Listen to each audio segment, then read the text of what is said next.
മനോജ് പറയുന്ന മനസ്സിലാക്കി. അതല്ല എന്താ എൻ്റെ ബൈക്കൊന്ന് വേണം ഐഷൻ്റെ കോളേജ് വരെ പോകാൻ. വേറെ ഒന്നിനും വേണ്ടിയിട്ടല്ല. ഇനി പറഞ്ഞെല്ലാം ശരിയാ, ചേരാൻ അർഹതയുള്ളവർ തമ്മിലേ ചേരൂ. പക്ഷേ മനസ്സിനെടുത്ത് കളയുന്നതിന് മുമ്പ് എന്നെ കോള ഒരു പ്രാവശ്യം കൂടി കാണണം.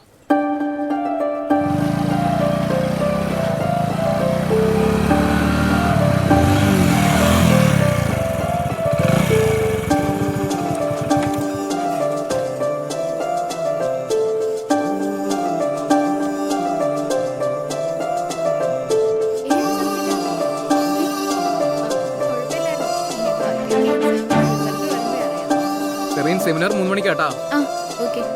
എക്സാം ഒക്കെ നല്ല രീതിയിൽ എഴുതിയിട്ടുണ്ട്. ഇനി എന്താവെന്ന് കണ്ടറിയാം.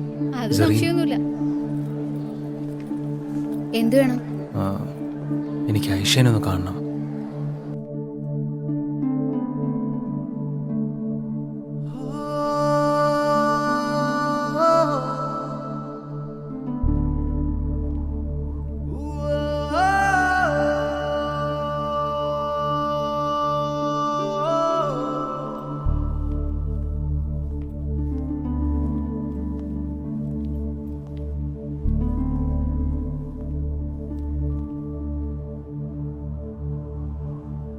വിനോദ്,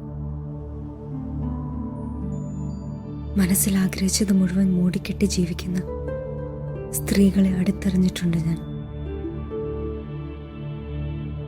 അങ്ങനെ ജീവിക്കാൻ പ്രയാസാണ്.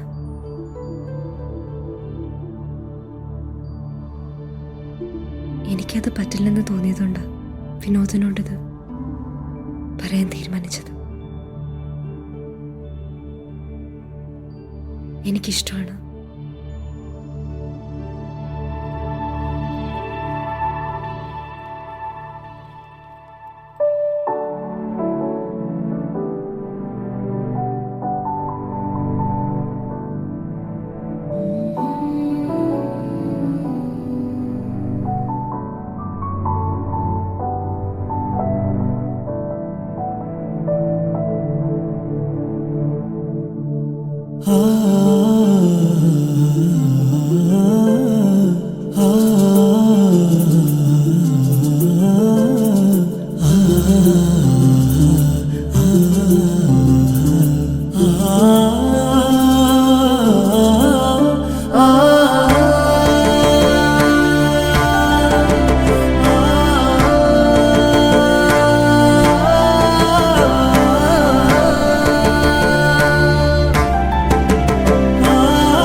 കളങ്ങളിൽ അക്ഷരങ്ങൾ ഒളിപ്പിച്ചപ്പോഴും ഓഡിറ്റോറിയത്തിൽ വെച്ച് തട്ടമിടാൻ പറഞ്ഞപ്പോഴും സംസാരിക്കാൻ അറിയാതെ പകച്ചു നിന്നപ്പോഴും ശല്യം ചെയ്തവരെ ശകാരിച്ചപ്പോഴും മതിൽ ചാടി വന്നതിന് ഇഷ്ടമാണെന്ന് പറഞ്ഞപ്പോഴും അസൂയയും ദേഷ്യവും മറച്ചുവെച്ച് നല്ലവനായി അഭിനയിക്കാതിരുന്നപ്പോഴും ആത്മാർത്ഥമായി എന്നെ സ്നേഹിക്കുന്ന ഒരാളെ ഞാൻ കണ്ടു.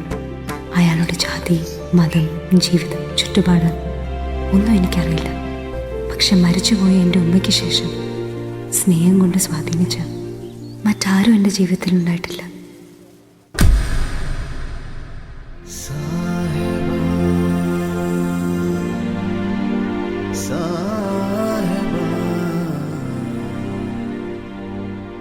യാഥാർത്ഥ്യവും സ്വപ്നവും തമ്മിൽ വേർതിരിച്ചറിയാൻ പറ്റാത്ത അവസ്ഥയിലായിരുന്നു ഞാൻ.